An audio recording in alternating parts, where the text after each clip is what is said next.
They say you never truly know someone until they betray you. I used to think that was just something bitter people told themselves to justify their cynicism. I was wrong. Dead wrong. My name is Daniel Pritchard, and for 12 years I thought I had it all figured out. A beautiful wife, two amazing kids, a comfortable home in the suburbs of Charlotte, North Carolina, and a career that provided everything we needed. I worked as a regional manager for a logistics company, pulling in a solid six figures. My wife, Amanda, had been a marketing coordinator before our kids came along, then transitioned to part-time consulting work from home. We had the kind of life people post about on social media, the carefully curated highlight reel that made everyone else envious. But here's what I've learned about those picture-perfect lives. They're often nothing more than elaborate stage productions, and sometimes the person you're married to is the best actor you'll ever meet. The truth has a funny way of surfacing, though. It doesn't matter how deep you bury it, how many lies you stack on top of it, or how convincing your performance is. Eventually, reality crashes through the facade like a wrecking ball through drywall. For me, that moment came on an ordinary Tuesday in September 2019, when I discovered that the woman sleeping beside me every night had been living an entirely separate life for nearly 2 years. This isn't a story about how I fell apart. This is a story about what happened when I decided to stand up, dust myself off, and make damn sure that actions have consequences. Because they do. They always do. The first crack in my perfect life appeared on a Tuesday afternoon when I came home early from a business trip to Atlanta. The conference had wrapped up a day ahead of schedule, and instead of hanging around for the networking dinner, I decided to surprise Amanda and the kids. Our daughter Emma was 9, and our son Tyler was 7. I'd been gone for 4 days and I missed them terribly. I pulled into our driveway around 3:30, noting that Amanda's white Honda Pilot was parked in its usual spot.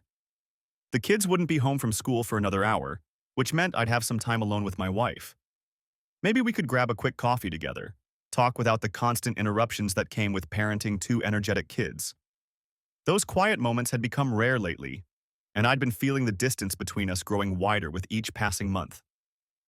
The house was quiet when I let myself in through the front door. I set my suitcase down in the entryway and called out, "Amanda? Honey, I'm home early." No response. I figured she might be upstairs, maybe taking a shower or catching up on work emails with her headphones in. She did that sometimes, getting so absorbed in her laptop that she tuned out the entire world. I grabbed a bottle of water from the kitchen and headed toward the stairs. That's when I heard it. A laugh. Amanda's laugh, coming from upstairs. But it wasn't the laugh I usually heard. The polite chuckle she gave when the kids told a silly joke, or the tired amusement when I made one of my dad puns. This was different. Lighter. Younger. The kind of laugh that made my stomach clench with an emotion I couldn't quite name yet. Then I heard a man's voice. Low, muffled through the walls, but definitely male and definitely coming from our bedroom. My heart started pounding so hard I could feel it in my throat. There had to be an explanation. Maybe she was on a video call with a client. Maybe she was watching something on her laptop. Maybe... I climbed the stairs slowly, each step feeling like I was walking through concrete. The bedroom door was closed, which was unusual for the middle of the afternoon. Amanda always left doors open when she was home alone. She said closed doors made her feel claustrophobic. I stood outside that door for what felt like an eternity but was probably only 10 seconds. My hand trembled as I reached for the knob. Part of me wanted to turn around, go back downstairs, make some noise so she'd know I was home. Give her a chance to... What? Hide whatever was happening? Prepare a lie? I turned the knob and pushed the door open. The scene that greeted me wasn't the cliché you see in movies. They weren't in bed. Amanda was sitting at her vanity in her bathrobe, and a man I'd never seen before was standing behind her, his hands on her shoulders. They were both fully clothed. Well, he was in jeans and a polo shirt. She was in that silk robe I'd bought her for Christmas. But the intimacy in their body language, the way his hands rested so comfortably on her shoulders, the way she was smiling up at him in the mirror, it told me everything I needed to know. They both froze when they saw me. Amanda's face went through a rapid series of expressions: shock, fear, guilt, and then something that looked almost like relief. The man, tall, maybe mid-30s, with dark hair and the kind of gym-sculpted physique that comes from having too much free time, took a step back from my wife. "Daniel," Amanda said, standing up so quickly her vanity chair nearly tipped over. "You're home early," I thought. "Who is this?" My voice sounded strange to my own ears. Too calm. Too level. Like I was asking about the weather instead of the strange man in my bedroom with my wife. The man cleared his throat. "I should go." "Yeah," I said, still in that weird, detached voice. "You should?" The stranger's hands lifted from Amanda's shoulders like he'd touched a hot stove. He stepped back, his face cycling through a series of expressions I might have found comical under different circumstances. Surprise, embarrassment, calculation, defiance. "Daniel." Amanda stood, her hand clutching the collar of her bathrobe. You weren't supposed to be home until tomorrow." The absurdity of that statement hung in the air between us. As if the problem was my schedule, not the strange man in our bedroom. Clearly. My voice sounded foreign to my own ears. Flat, almost clinical. Some distant part of my brain registered that I was in shock, that the full weight of this hadn't hit yet. Good. I needed that distance right now. The man, whoever he was, had apparently decided on his strategy. He moved toward the door, toward me, with a kind of aggressive confidence that made my hands curl into fists. "Look, I should go." He directed this at Amanda, not me, like I was an inconvenience rather than the husband whose bedroom he was standing in. "Yeah." I didn't move from the doorway. "You should?" He had to angle his body to get past me in the doorframe. For a moment we were close enough that I could smell his cologne, something expensive and woody that I'd never worn. Something Amanda had probably bought him, I realized, with a fresh spike of nausea. Then he was past me, his footsteps quick on the stairs, and I heard our front door open and close. An engine started outside. Not Amanda's SUV, which was in the driveway, but something else.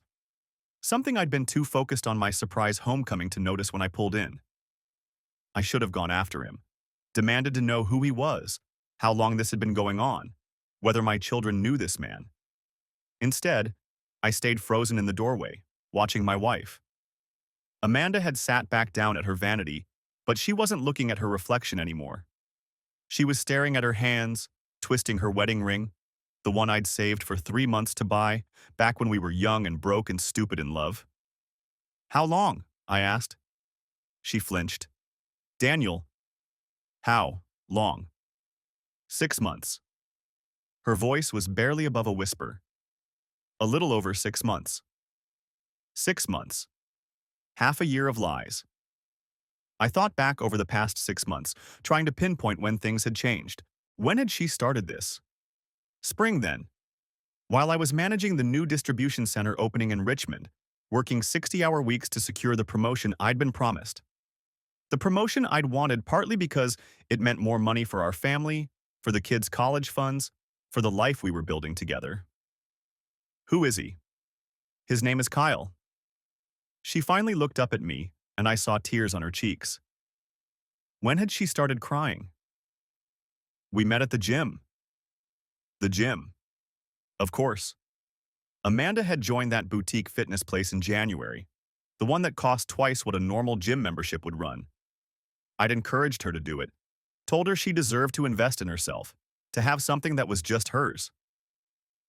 "Is that where you've been going?" I asked. "When you said you were working out?" "Sometimes." She wiped at her face with the back of her hand. "Not always." Not always. Which meant sometimes she'd been with him when she told me she was somewhere else entirely. How many lies? How many times had I kissed her goodbye, told her to have a good workout or a good meeting with a client, while she drove off to see him? "The marathon," I said suddenly, the pieces clicking together. "The Charlotte Marathon in November. You've been training for months."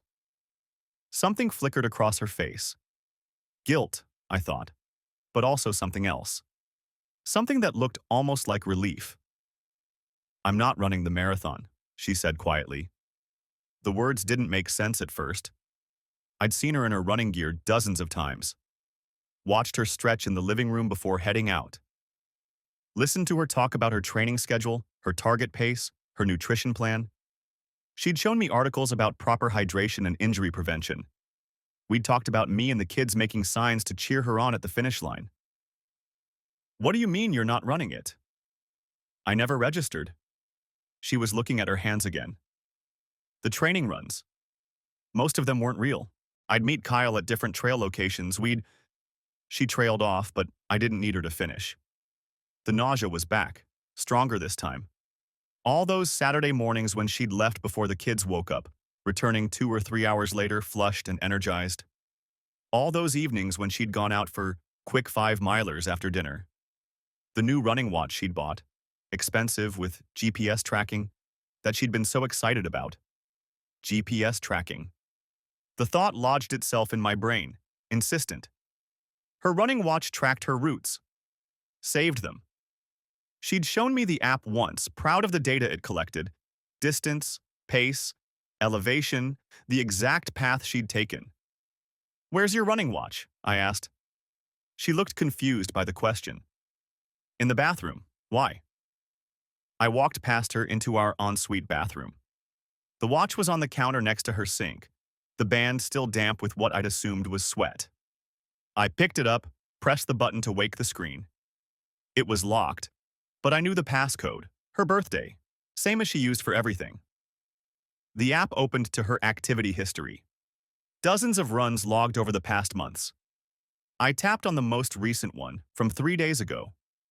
A map appeared, showing her route. She hadn't gone to the greenway near our house like she'd told me.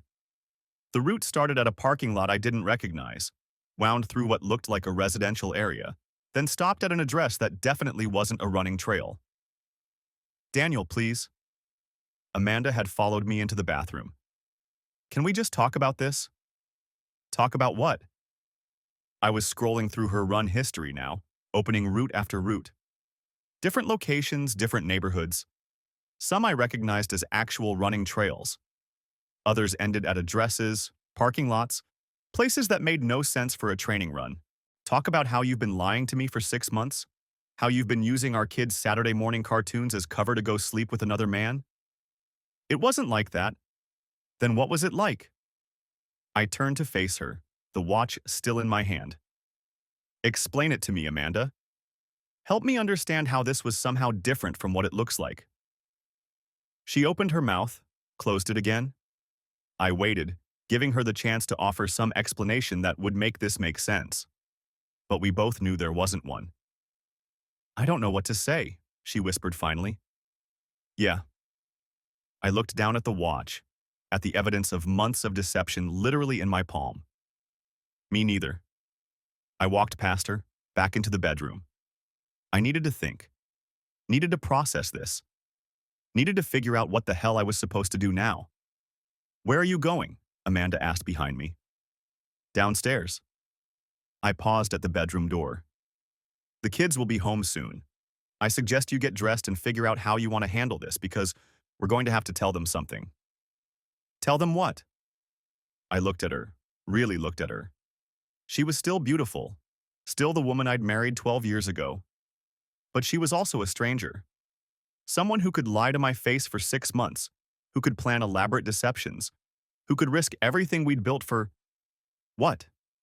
Excitement? Attention? Something I wasn't giving her? "I don't know yet," I said. "But you've got about 45 minutes to think about it." I left her there and went downstairs to wait for my children to come home to a family that would never be the same. The 45 minutes before the kids came home stretched like taffy, each second pulling longer than the last.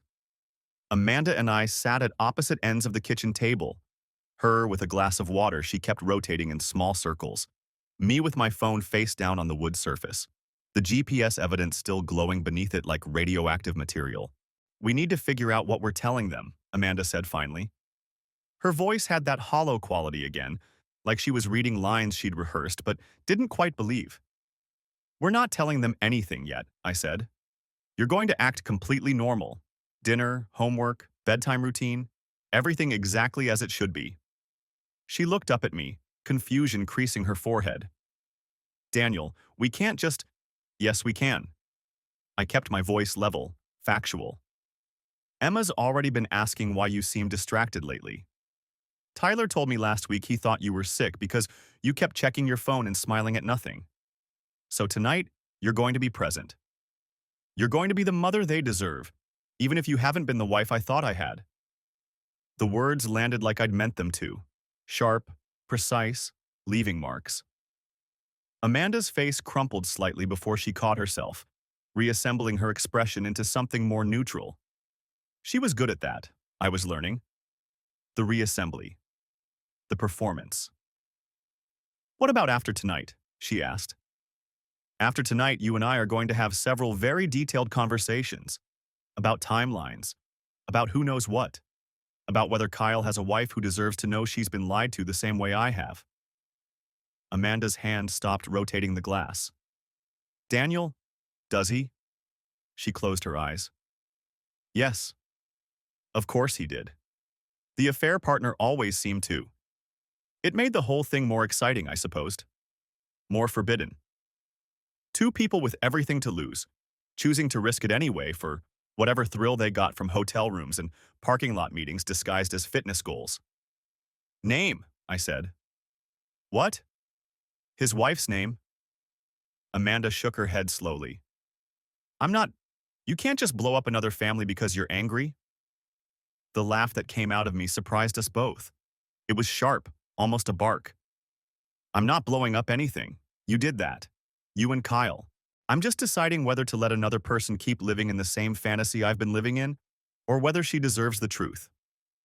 It's not that simple. It's exactly that simple. I leaned forward, keeping my hands flat on the table so I wouldn't be tempted to make fists. You don't get to control the narrative anymore, Amanda. You don't get to decide who knows what, or when they find out, or how much truth they can handle. Those privileges went out the window the moment you decided our marriage vows were more like suggestions. She flinched. Good. I wanted her to flinch. I wanted her to feel even a fraction of what I'd felt climbing those stairs 3 hours ago, my whole world about to tilt sideways. Jennifer, she whispered. His wife's name is Jennifer. They have a daughter. She's 5. I pulled my phone toward me and opened a new note. Last name? Caldwell. Daniel, please. Address? I don't know their address. I've never been there. I looked up at her. But you know where they live, generally. She hesitated, then nodded. South Charlotte, near Ballantyne. I typed it all in. Jennifer Caldwell. Ballantyne. Daughter, age 5. The note sat there in my phone, a loaded gun I hadn't decided whether to fire yet. But having the information felt important. Having options felt like the only thing keeping me from completely losing my mind. The sound of a car in the driveway made us both freeze. Amanda glanced at the kitchen clock, 3:58 p.m. That's my mother, she said quickly. She's dropping them off early. She texted me an hour ago, but I didn't. She stopped, probably realizing that explaining how she'd missed a text from her own mother because she'd been too busy being confronted about her affair wasn't going to help her case. I stood up, pocketing my phone. Remember what I said? Normal, present. You owe them that much. She nodded, standing as well and smoothing her shirt. A nervous gesture I'd seen 1,000 times before. How many of those times had she been smoothing away evidence of Kyle? How many times had I watched her perform these little rituals of normalcy while she was actually covering tracks? The front door burst open with the particular chaos that only elementary-aged children can generate. Tyler came first, backpack dragging behind him, already talking about something that had happened at recess. Emma followed, more measured, her eyes scanning the room the way she always did. My careful, observant daughter who noticed everything. Dad! Tyler dropped his backpack and ran toward me. You're home. I thought you weren't coming back until tomorrow. I caught him in a hug, breathing in the smell of playground dirt and the apple shampoo Amanda used on his hair. Finished early, buddy. Wanted to surprise you guys. Emma approached more slowly, her gaze moving between Amanda and me. Is everything okay? 9 years old, and she could already read a room better than most adults. I wondered what she'd picked up on over the past 6 months. What small inconsistencies she'd noticed but dismissed, because children want to believe their parents have everything under control. "Everything's fine, sweetie," Amanda said, her voice brightening in that way she had, like flipping a switch. "How was school?" "Fine." Emma was still watching us both. "Grandma said you seemed stressed when you called her this morning." Amanda's smile didn't waver. "Just busy with work stuff. Nothing for you to worry about. Why don't you guys get started on homework? I'll make snacks." Tyler was already heading toward the stairs, but Emma lingered. "Dad, are you staying home tomorrow?" "I am," I said. "Took a few days off. Thought we could spend some time together."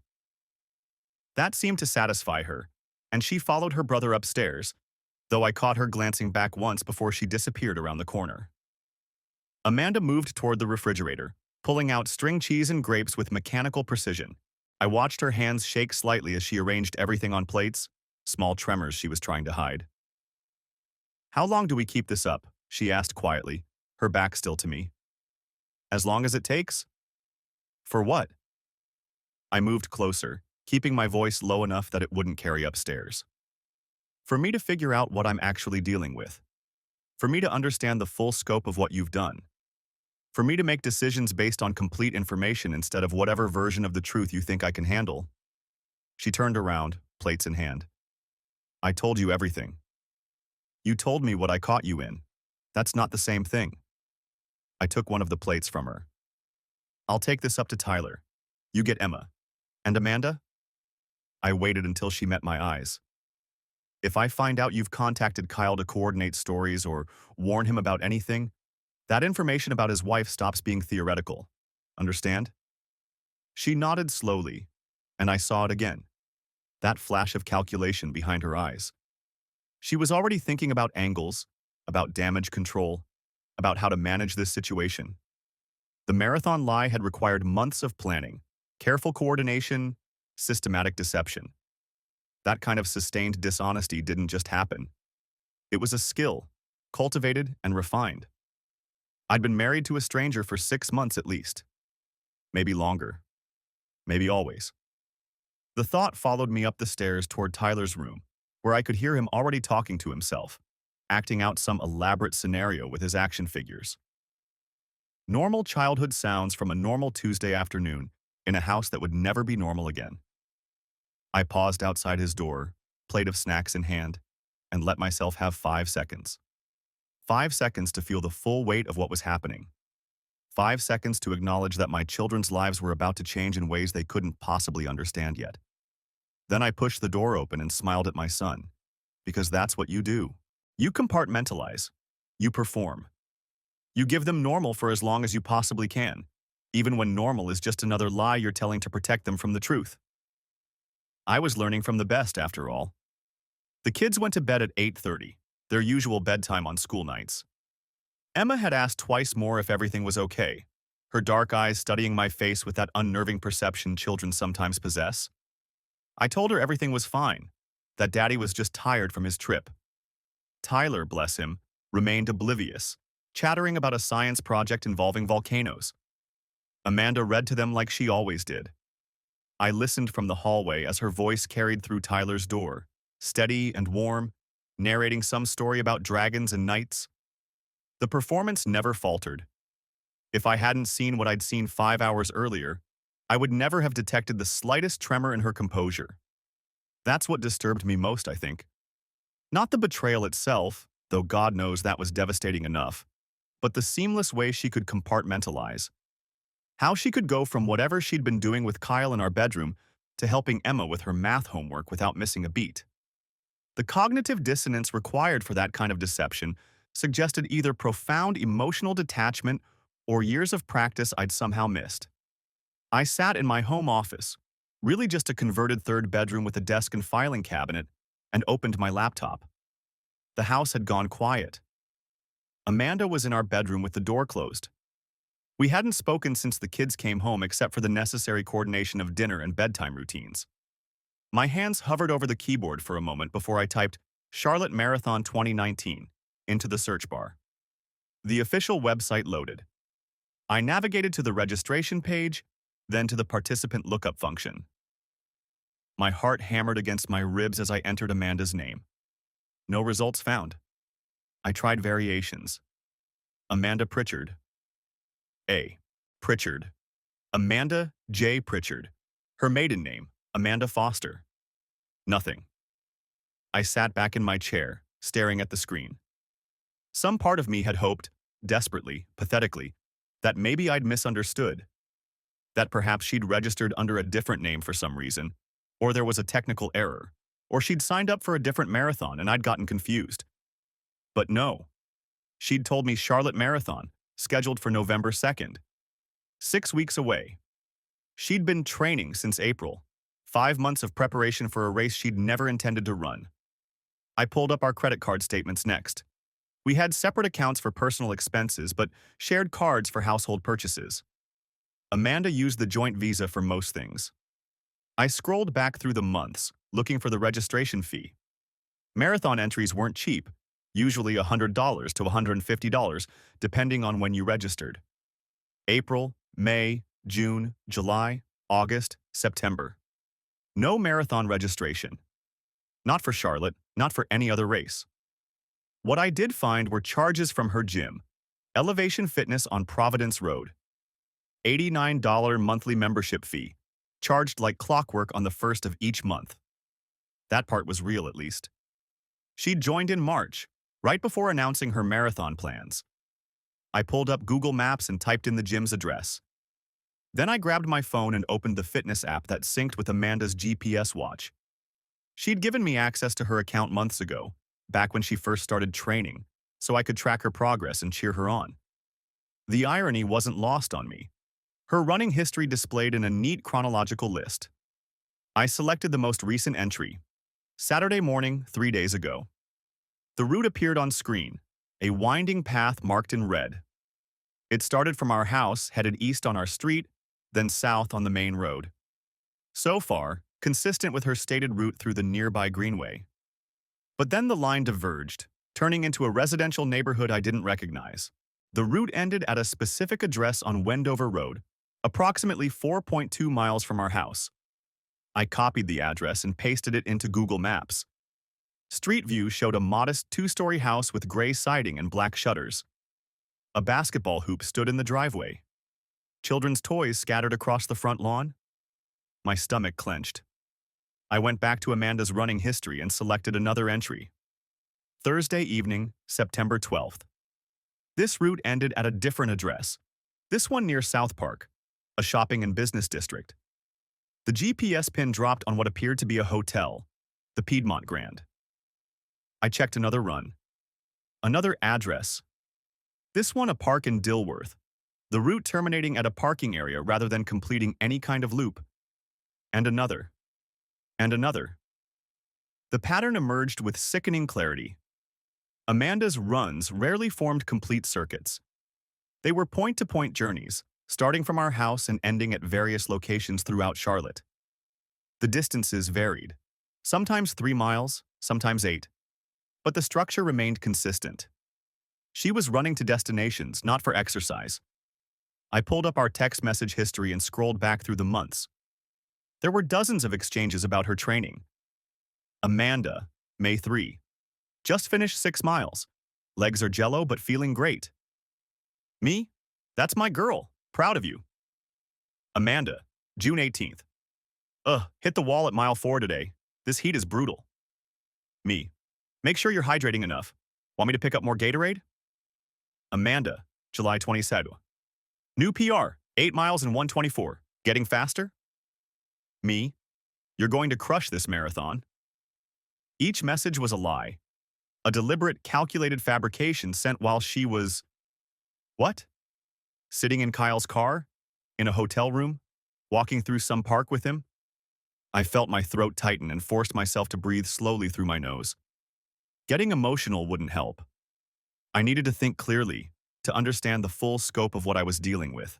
The bedroom door opened upstairs. Footsteps crossed the hallway to the bathroom. Water ran. The toilet flushed. Footsteps returned to the bedroom. The door closed again. I looked at the clock. 9:47 p.m. We couldn't continue like this, existing in the same house without addressing what had happened. But I also wasn't ready to confront her again, not until I understood more. Her initial confession had been forced, reactive, minimal. She'd admitted only what she had to, what I'd literally witnessed. Everything else remained hidden behind that practiced facade. I needed leverage. I needed to know exactly what I was dealing with before we had the real conversation. I created a new folder on my laptop desktop and labeled it Running Data. Then I began systematically downloading screenshots of Amanda's GPS routes, organizing them by date. Each image showed the map, the distance, the duration, and the endpoint address. There were 43 recorded runs since April 1st. 43 separate occasions where my wife had laced up her running shoes, kissed me goodbye, and left our house under false pretenses to meet another man. I cross-referenced the dates with my work calendar. A pattern emerged there too. The runs clustered around my business trips, more frequent when I was traveling, sparser when I was home. She'd been strategic about it, timing her deceptions to minimize risk. On my laptop screen, the evidence accumulated. Maps, addresses, timestamps, text messages, credit card statements showing charges from hotels and restaurants I'd never questioned because they fell on days she was supposedly out running or meeting friends. Friends. I pulled up her Facebook page and scrolled through her posts from the past 6 months. There were several photos from girls' nights, Amanda and 3 other women at various restaurants and wine bars. Legitimate, I assumed, but mixed among them were posts about her marathon training, inspirational quotes about perseverance, photos of her running shoes on scenic trails, updates about her progress. The comments section on each post was full of encouragement from friends and family. "Way to go, Amanda. You're an inspiration. Can't wait to cheer for you at the finish line. So proud of you for doing this." My own mother had commented on one. "Daniel better be treating you to a nice celebration dinner after the race." The performance had been public. She hadn't just lied to me. She'd constructed an elaborate fiction for our entire social circle, accepting praise and support for an accomplishment she had no intention of achieving. I heard footsteps on the stairs. Amanda appeared in the doorway of my office, wearing the same clothes from earlier. Her face looked drawn, older somehow. "We need to talk," she said. I closed my laptop and looked at her. "Yeah, we do." The conversation. We sat at opposite ends of the couch in the living room, the same couch where we'd watched countless movies with the kids, where Emma had learned to read, where Tyler had fallen asleep during family game nights. Now it felt like a chasm separated us, each cushion a mile of distance.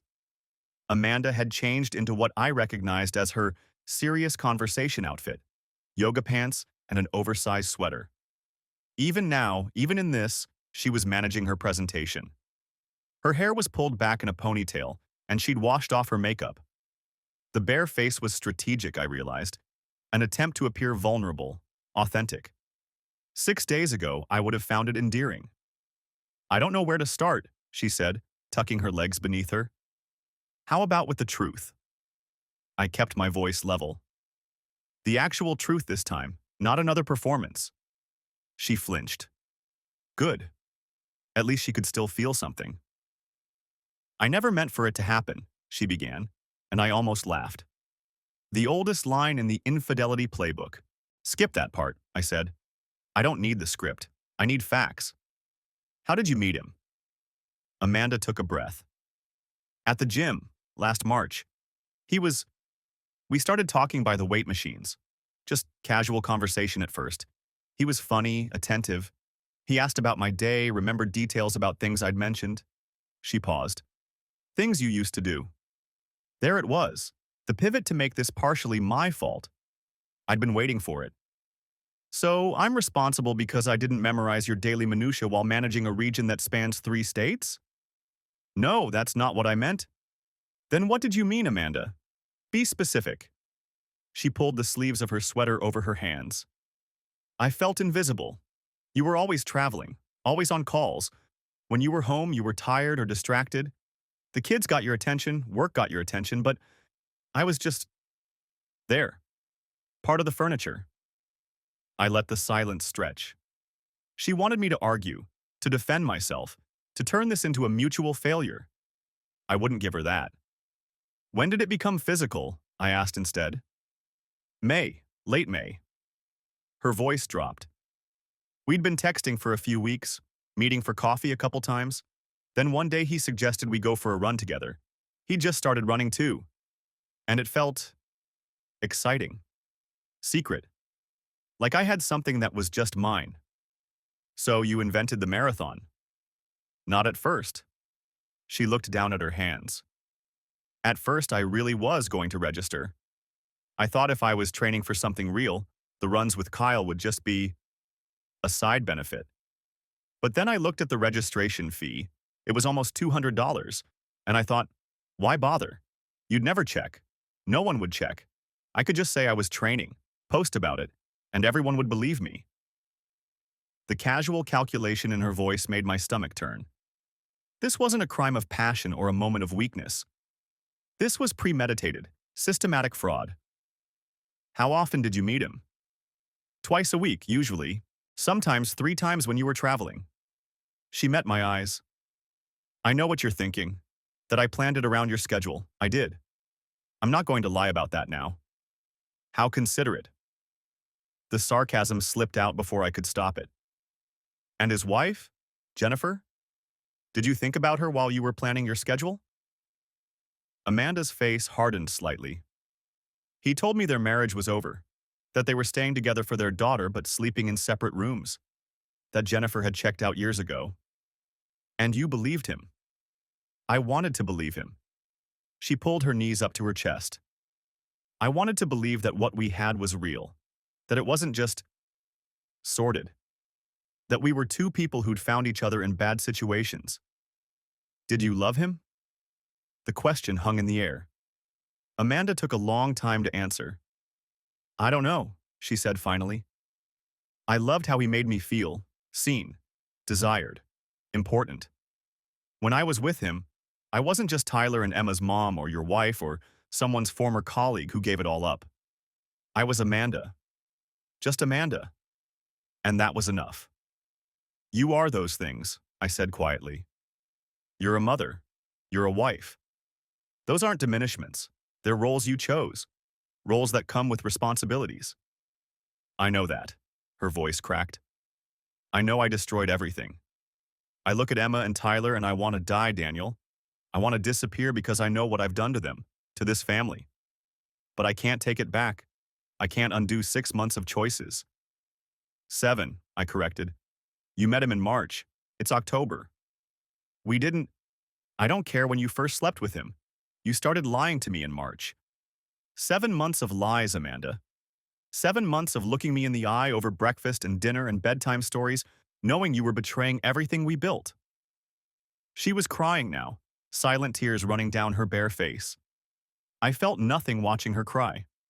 That scared me more than the anger had. What do you want? She asked. Do you want me to leave? Do you want a divorce? Do you want me to grovel and beg and promise it will never happen again? I want you to stop performing, I said. Even now, you're managing this conversation like it's a presentation. The outfit, the bare face, the tears. It's all calculated. You can't help yourself. That's not fair. Fair? I stood up. You're talking to me about fair? You fabricated an entire athletic achievement. You accepted congratulations from our friends, our families, for something you never intended to do. You let my mother post about how proud she was of your dedication. You let Emma tell her entire 3rd grade class about her mom running a marathon. And you're talking to me about fair? Amanda stood too, wrapping her arms around herself. I know I can't fix this. I know there's nothing I can say that will make it better. But I need you to know that I never stopped loving you. Not for 1 second. What I did with Kyle, it was separate. It was in a different box. It didn't touch what we had. That's the problem, I said. You think you can compartmentalize love. Put it in boxes. This box for your husband and children, this box for your affair partner, this box for the person you pretend to be on social media. But that's not how it works, Amanda. You can't love someone and systematically deceive them. Those things are mutually exclusive. So what now? Her voice was small. What happens next? I looked at her, really looked at her, and saw a stranger. The woman I'd married wouldn't have done this. Or maybe she would have, and I'd never truly known her at all. Now I document everything, I said. Every lie, every meeting, every mile you claimed to run but didn't. I pull all the GPS data from your watch. I match it against my travel schedule. I create a timeline that proves exactly how calculated this was. Why? She looked genuinely confused. What's the point? Because when we go to court, and we will go to court, I'm going to make damn sure the judge understands exactly who they're dealing with. Someone who can lie to her children's faces. Someone who can orchestrate a 6-month deception with the precision of a military campaign. Someone who shouldn't have primary custody of our kids. Her face went white. You wouldn't. Watch me. I walked toward the stairs, leaving her standing alone in the living room.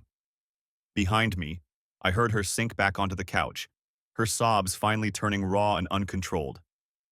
I felt nothing but a cold, clear certainty about what needed to happen next.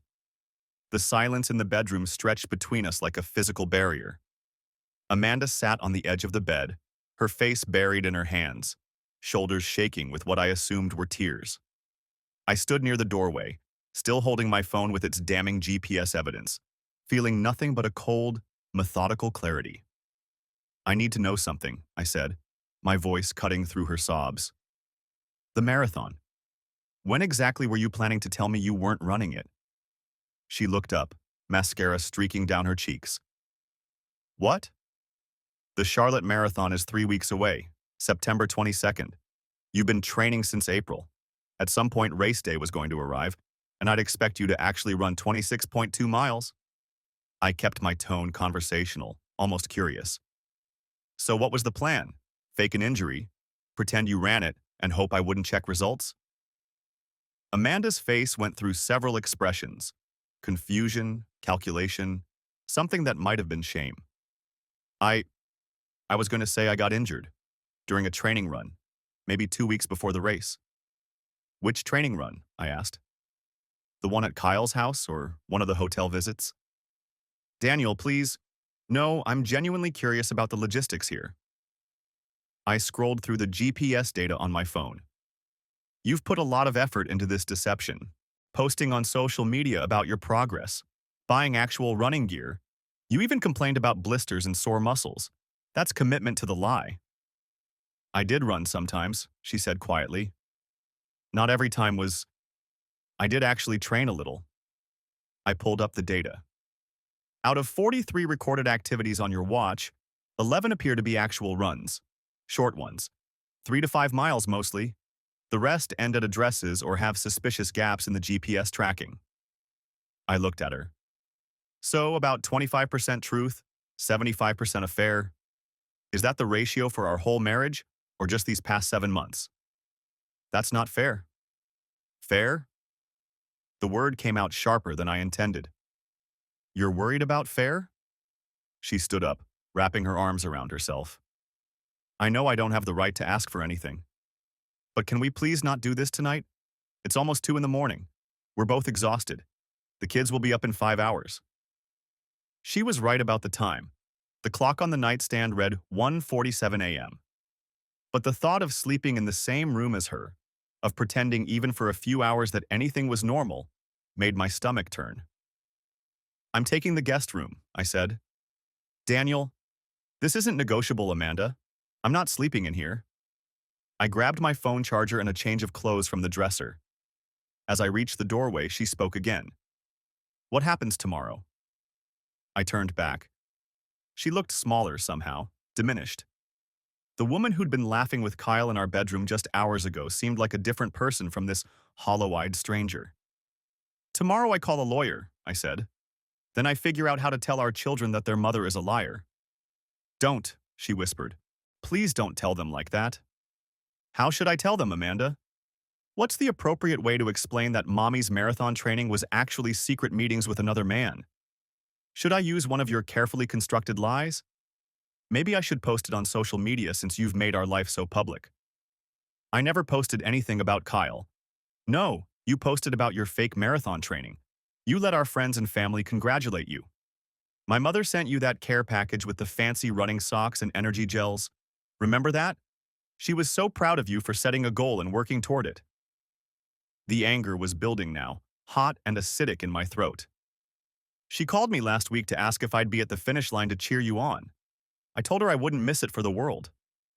Amanda's face crumpled. I'm sorry. I'm so sorry.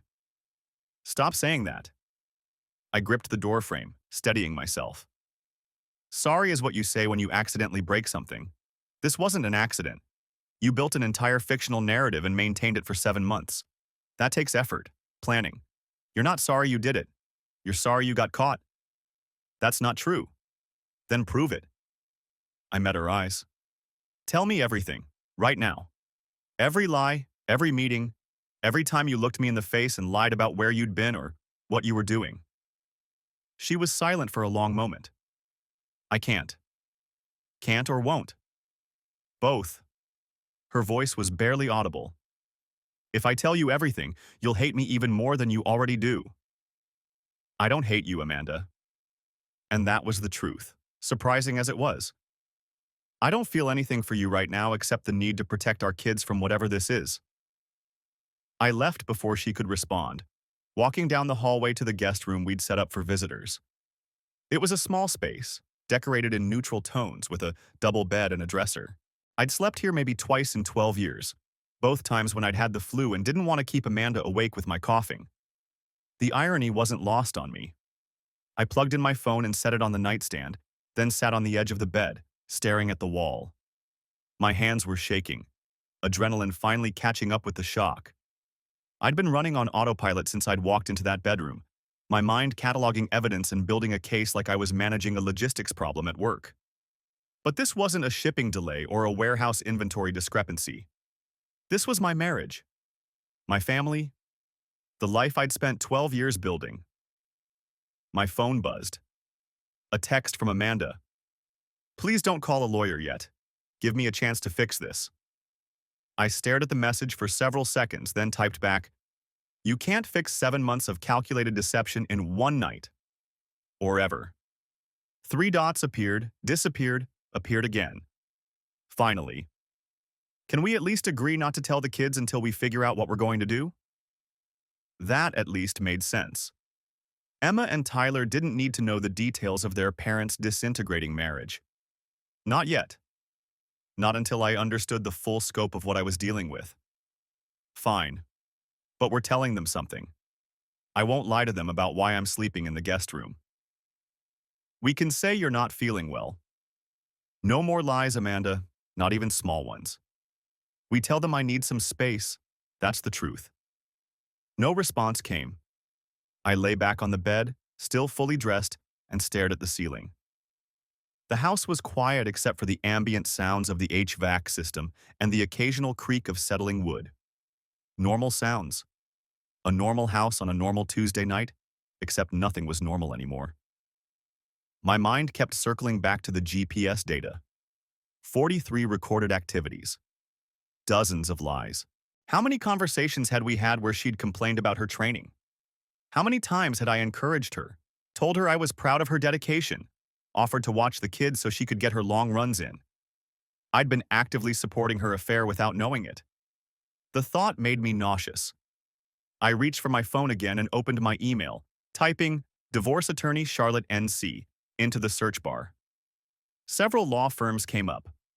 I bookmarked 3 that specialized in family law and had good reviews, then set the phone aside. Tomorrow. I'd deal with it tomorrow. But sleep wouldn't come. Every time I closed my eyes, I saw Amanda and Kyle in our bedroom, saw the intimate way they'd been standing together, saw the look on her face when she'd realized I was there. At 3:15 a.m., I gave up and opened the GPS data again, studying the patterns. Most of the meetings had occurred on Tuesdays and Thursdays, days when I was often traveling or working late. The locations varied.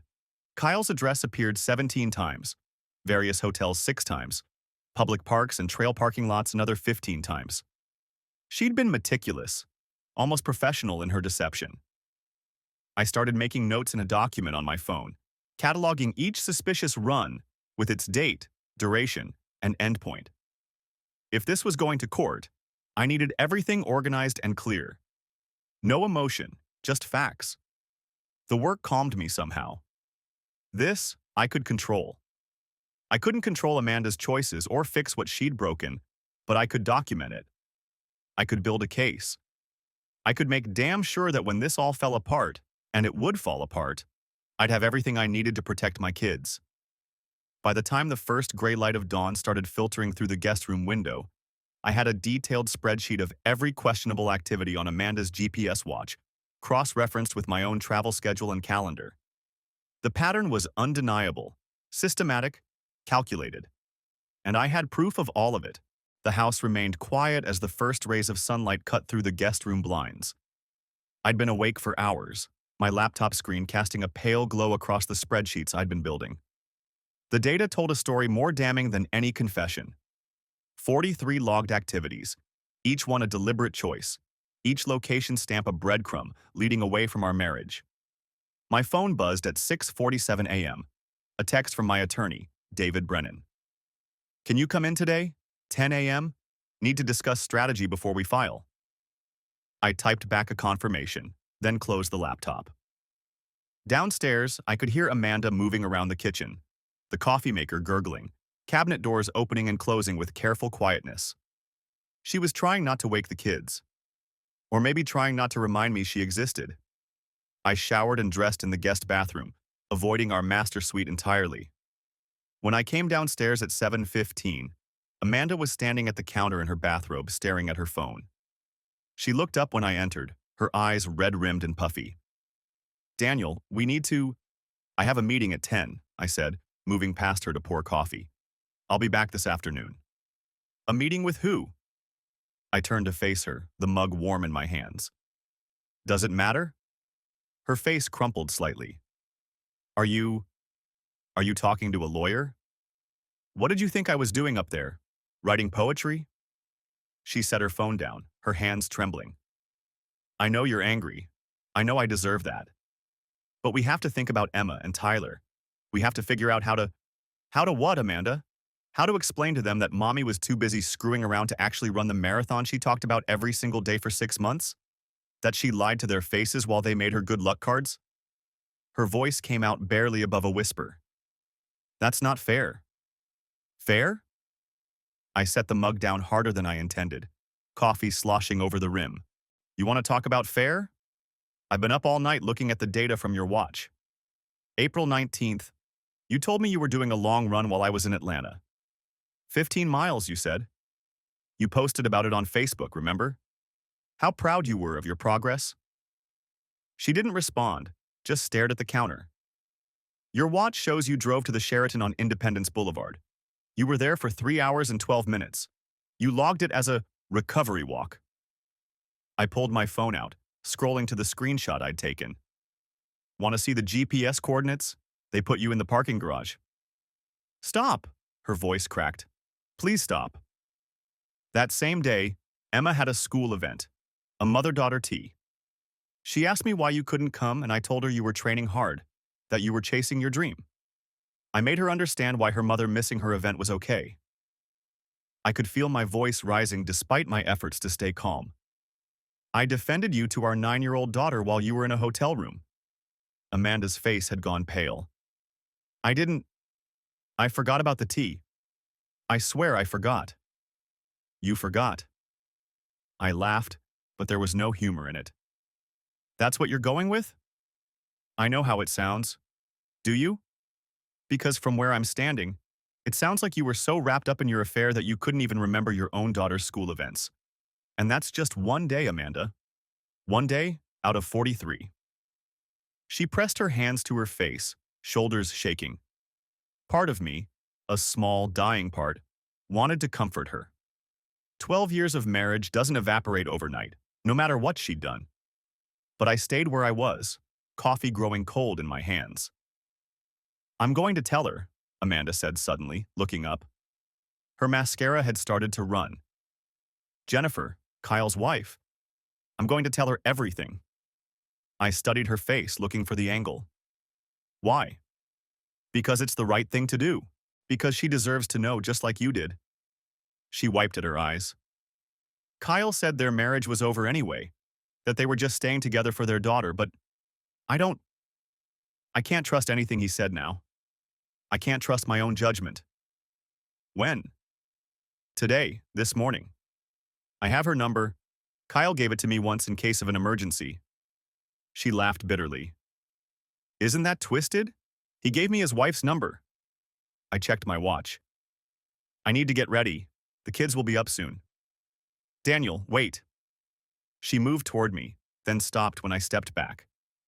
I know you don't believe me, but I am sorry. I'm so sorry. And I know sorry doesn't fix anything, but you're right. It doesn't.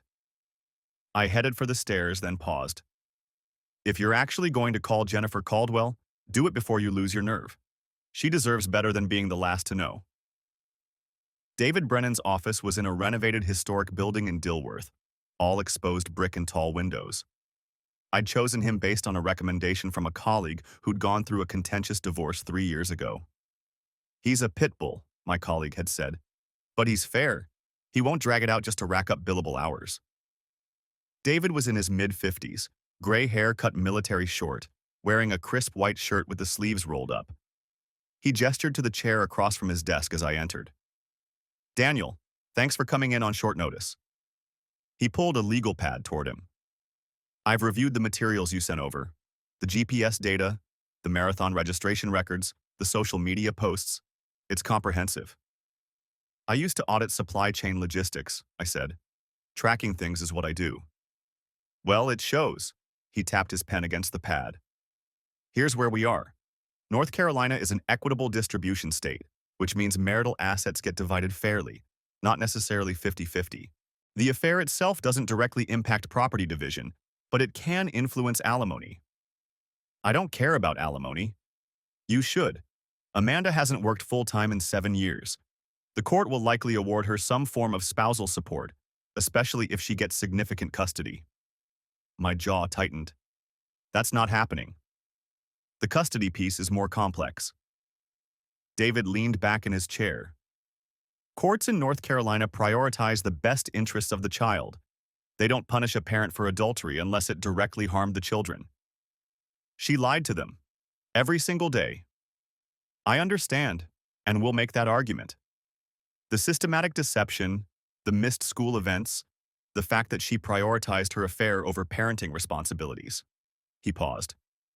But we need to be realistic. Unless we can prove she was neglectful or that the children were in danger, the court will likely favor joint custody with a shared parenting schedule. I'd known this was coming, but hearing it out loud made my stomach turn. So she gets to keep playing mother half the time, after everything she's done? We'll push for primary physical custody for you, with her getting regular visitation. The GPS evidence helps establish a pattern of deception and poor judgment. If we can show she was so preoccupied with the affair that she was missing important parenting moments, that strengthens our case. He made a note on his pad. Has she done anything else? Any financial irregularities? Money missing from accounts? I haven't checked yet. Do it. Pull all the credit card statements, bank records, everything from the past year. If she was spending marital funds on hotels, gifts for her affair partner, anything like that, it matters. I nodded, adding it to my mental list. One more thing, David said. You mentioned she's planning to tell the other spouse about the affair. Has she done that yet? She said she was going to do it this morning. Interesting. He steepled his fingers. That could work in our favor, actually. It shows consciousness of guilt, an acknowledgement that what she did was wrong. If she's trying to come clean, it suggests she knows how serious this is. He paused. Though it could also be a strategic move on her part, controlling the narrative before you do. I hadn't thought of that. You think she's playing me? I think people do unpredictable things when their world is falling apart. Just don't make any agreements with her without running them past me first, no matter how reasonable they sound.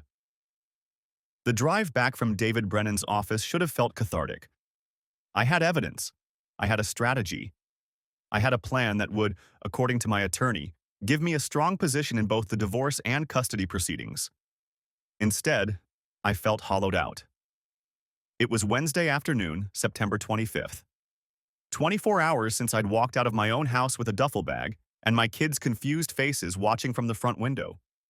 24 hours since Amanda had promised to tell Jennifer Caldwell everything.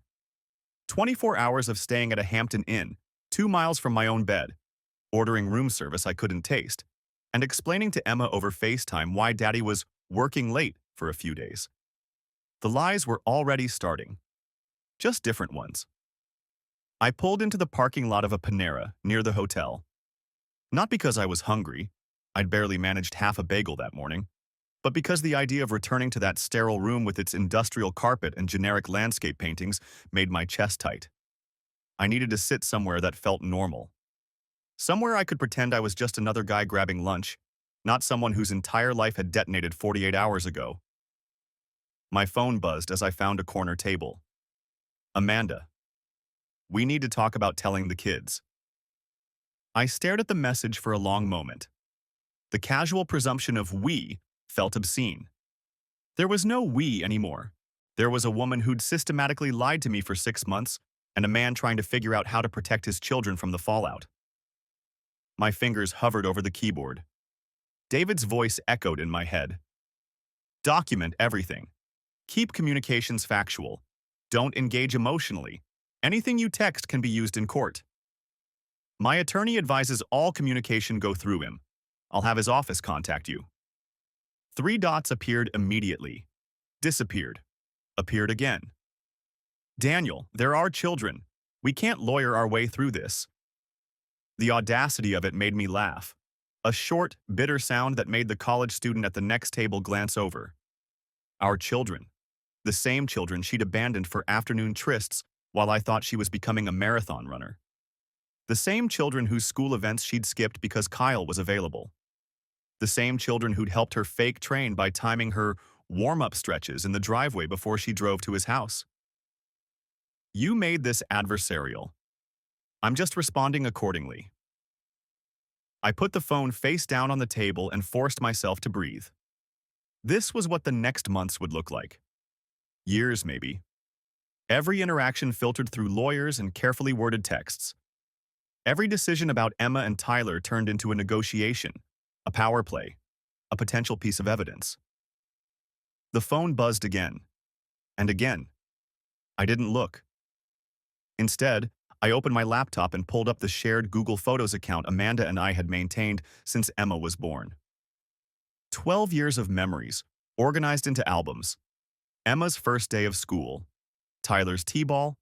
Family beach trip 2017. I scrolled backward through September, then August, then July. There. July 14th.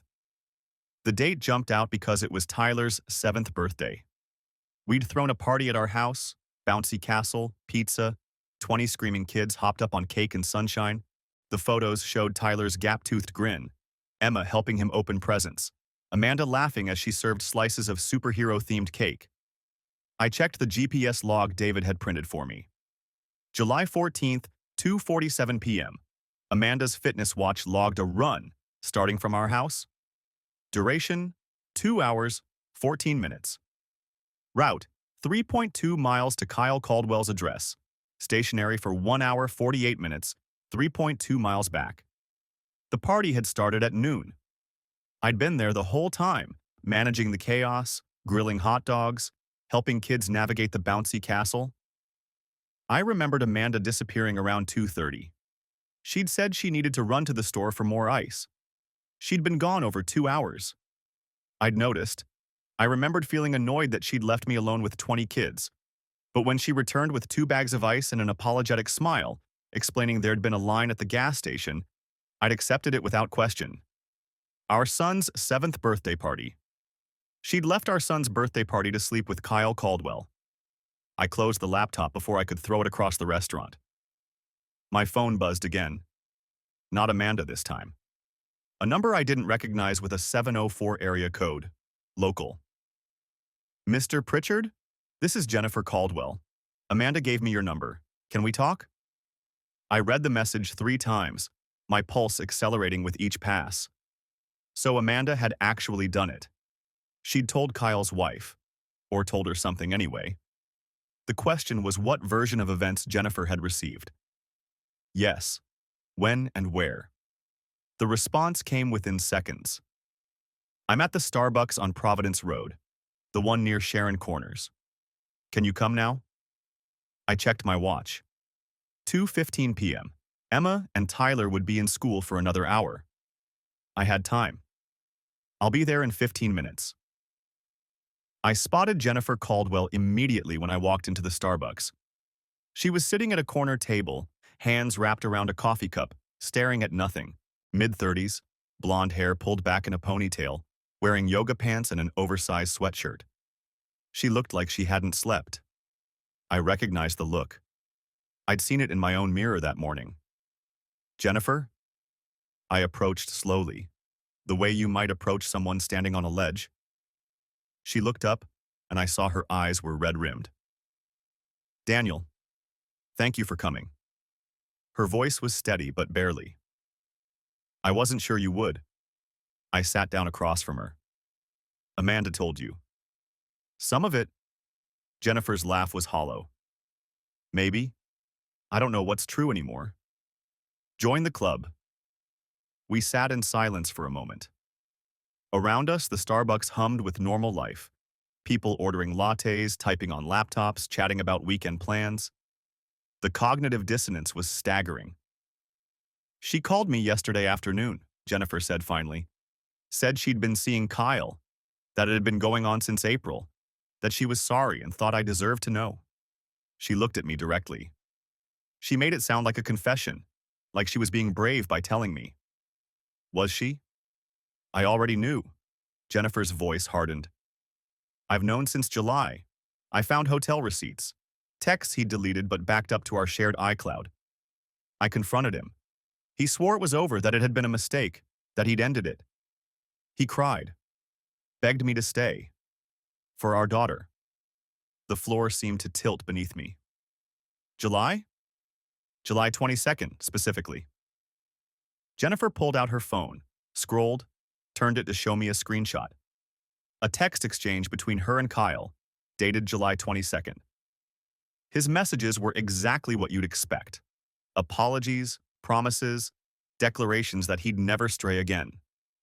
He told me her name was Amanda, that she was married, that she'd pursued him at the gym and he'd been weak and stupid. Jennifer's voice dripped acid. He said he'd broken it off, that he'd told her they couldn't see each other anymore, that he was committed to our marriage. I thought about the GPS logs. July 22nd. I pulled out my phone, found the data. July 23rd. Amanda's watch logged a run to Kyle's house. July 26th. Another. July 30th. A hotel in University City, 2.5 hours. He lied, I said quietly. Of course he lied. Jennifer laughed again, that same broken sound. They all lie. That's what they do. The question is why Amanda's telling me now. What changed? I met her eyes. I caught them. Monday afternoon. I came home early from Atlanta and found him in my house. The price of deception. Conclusion. Jennifer and I sat in that Starbucks for 2 more hours, comparing timelines, filling in gaps, constructing the full picture of what our spouses had done. She had hotel receipts. I had GPS data. Together, we had proof of a deception that had continued for 3 months after Kyle had supposedly ended it. 3 months of him swearing to Jennifer that he was committed to their marriage while meeting Amanda twice a week. What are you going to do? She asked as we finally stood to leave. Divorce. Full custody if I can get it. I hesitated. You? Same. She slung her purse over her shoulder. Kyle keeps saying we should stay together for Sophia. But what kind of example would that be? Teaching our daughter that lying and betrayal are acceptable as long as you apologize afterward. We exchanged information, lawyers' names, promises to share evidence if needed. As I walked to my car, I felt something I hadn't experienced in days. Clarity. This wasn't about revenge or punishment. It was about showing Emma and Tyler that actions have consequences, that integrity matters, that love without honesty is just performance. The divorce took 11 months.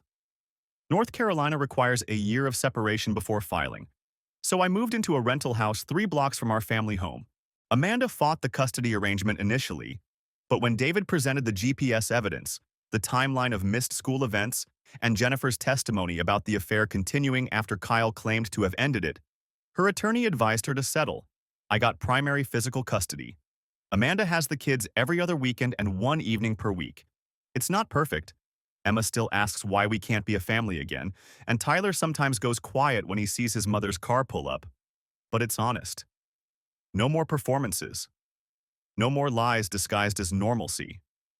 Amanda never did run that marathon. She eventually admitted she'd never intended to. The whole thing had been infrastructure for the affair. A socially acceptable excuse for absences. A narrative that made her look dedicated and disciplined while she was actually dismantling our family. Kyle and Jennifer divorced too. I heard through mutual acquaintances that he moved to Raleigh, that Jennifer got their house and primary custody of their daughter. I never spoke to either of them again after those initial conversations. Some connections exist only to expose truth, then dissolve. 2 years later, I stood at the actual Charlotte Marathon finish line with Emma and Tyler, watching runners cross in various states of exhaustion and triumph. Emma had asked to come. She'd joined her middle school cross-country team and wanted to see what a real marathon looked like. "Did Mom ever actually run one of these?" Tyler asked, squinting at the finishers streaming past. I'd promised myself I wouldn't lie to them, but I'd also learned that truth doesn't require cruelty. "No, buddy, she didn't. But she said she was training for years." "She said a lot of things that weren't true," Emma said quietly. At 11, she'd developed a sharp edge I recognized from my own reflection. "That's why you guys got divorced."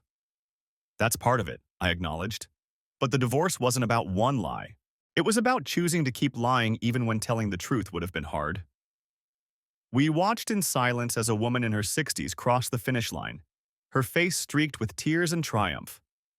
Her family mobbed her immediately. Children, grandchildren, all screaming congratulations. The joy was real. The achievement was real. Everything about it was the opposite of Amanda's fabricated marathon journey. "I'm going to run one someday," Emma announced. "A real one. And you'll be here to watch, right?" "Front row," I promised. "With the embarrassing signs and everything." She smiled. A genuine smile that reminded me why I'd fought so hard for primary custody. These moments, this honesty, this chance to show them that integrity isn't optional, that character is built in how you handle failure, not just success. I saw Amanda occasionally at school events and custody exchanges. She'd moved in with her sister, taken a job in marketing at a local firm, started therapy. She sent cards on holidays, showed up for the kids' activities, paid her child support on time. She was trying, in her way, to rebuild something from the wreckage. But we never discussed what had happened. There was nothing left to say. She'd made choices that revealed who she was beneath the performance, and I'd made choices in response. The story was written. We were just living the aftermath.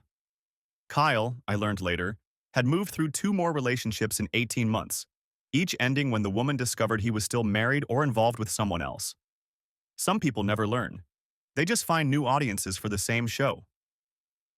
On what would have been our 14th wedding anniversary, I took Emma and Tyler hiking at Crowder's Mountain. We'd gone there as a family once, back when Tyler was 3 and Emma was 5, back when I thought I understood what family meant. At the summit, Tyler asked, "Do you miss Mom?" I considered the question carefully. I miss who I thought she was, but that person might never have existed. I was in love with a performance. "That's sad," Emma said. "It is," I agreed, "but it taught me something important. You can't build a real life on fake foundations. Eventually, the weight of truth collapses everything." "Is that why you always make us tell the truth?" Tyler asked. "Even when it's hard?" "Especially when it's hard." I looked at both of them. Lying is easy. It's temporary relief that creates permanent damage. The truth might hurt in the moment, but it's the only thing strong enough to build on. We sat at the summit for another hour, talking about school and friends and Tyler's upcoming soccer tournament. Normal things, true things. The kind of conversation that doesn't require performance or pretense. As we hiked back down, Emma asked one more question. Dad, if you could go back and change things, would you? I thought about it. If I'd never caught Amanda, would I still be living in that house, believing her lies, supporting her fake marathon training while she continued the affair? Would I have wasted another year, another 5 years, another decade on a marriage built on deception? No, I said finally, because then I wouldn't have learned what I know now. And you two wouldn't have learned it either. What did we learn? Tyler asked. That the truth is worth fighting for. That integrity matters more than comfort. That sometimes love means letting go of what you thought you had so you can build something real. Emma nodded slowly, processing. Like how I had to quit piano even though I'd been taking lessons for 3 years because I didn't actually like it and was only doing it to make Mom happy? Exactly like that. 5 years later. Emma graduated high school with honors and a full scholarship to UNC Chapel Hill. At her graduation party, Amanda showed up with her new husband, a decent guy named Robert who worked in accounting and seemed genuinely kind. They'd been married for a year. I'd met him twice at school events. He seemed unaware of the history, or at least polite enough not to mention it. Tyler, now 14, had grown into a thoughtful kid who asked hard questions and didn't accept easy answers. He still saw his mother regularly, had even started to rebuild some trust with her. Children are resilient that way. They find ways to love imperfect people while maintaining boundaries. As for me, I'd started dating again, carefully, slowly, with the kind of caution that comes from having your trust shattered. I'd learned to recognize performance, to distinguish between genuine connection and carefully curated presentation. The GPS data from Amanda's watch had taught me more than just evidence for a divorce. It had taught me to verify, to question, to never assume that what I was seeing was the whole truth. But I'd also learned not to let that skepticism calcify into cynicism. Not everyone lies. Not every relationship is a performance. Some people actually mean what they say, do what they promise, show up when it's hard. The trick is learning to tell the difference. There's a particular kind of betrayal that comes not from a single moment of weakness, but from sustained, calculated deception. Amanda didn't slip. She didn't make a mistake. She built an elaborate architecture of lies and maintained it with the precision of an engineer, incorporating social media posts, fake athletic goals, and manufactured absences into a seamless narrative that fooled everyone who knew her. The lesson isn't that people are fundamentally untrustworthy. It's that character reveals itself not in what people say, but in what they do when they think no one is watching. Amanda's GPS data told the truth her words concealed. The marathon she never intended to run was a perfect metaphor for our marriage. Lots of public performance. No actual commitment to the finish line. I learned that love without honesty is just another transaction. That forgiveness doesn't require reconciliation. That you can acknowledge someone's humanity while refusing to accept their behavior. That protecting your children sometimes means showing them what boundaries look like, even when enforcing those boundaries breaks your heart. Most importantly, I learned that the truth, however painful, is always better than a comfortable lie. Because lies, no matter how carefully maintained, eventually collapse under their own weight. And when they do, the people who built their lives on those lies have nothing left to stand on. The GPS data that exposed Amanda's affair now sits in a folder in my filing cabinet, a reminder that reality always surfaces eventually. You can perform integrity, dedication, and love for an audience, but you can't fake the coordinates. You can't edit the timeline. You can't delete the evidence of where you actually were when you said you were somewhere else. In the end, we all leave trails. The question is whether those trails lead to where we said we were going, or somewhere else entirely. I chose to follow the evidence, to face the truth, to rebuild on honest foundations rather than comfortable fictions. It was the hardest thing I've ever done. It was also the only thing that mattered.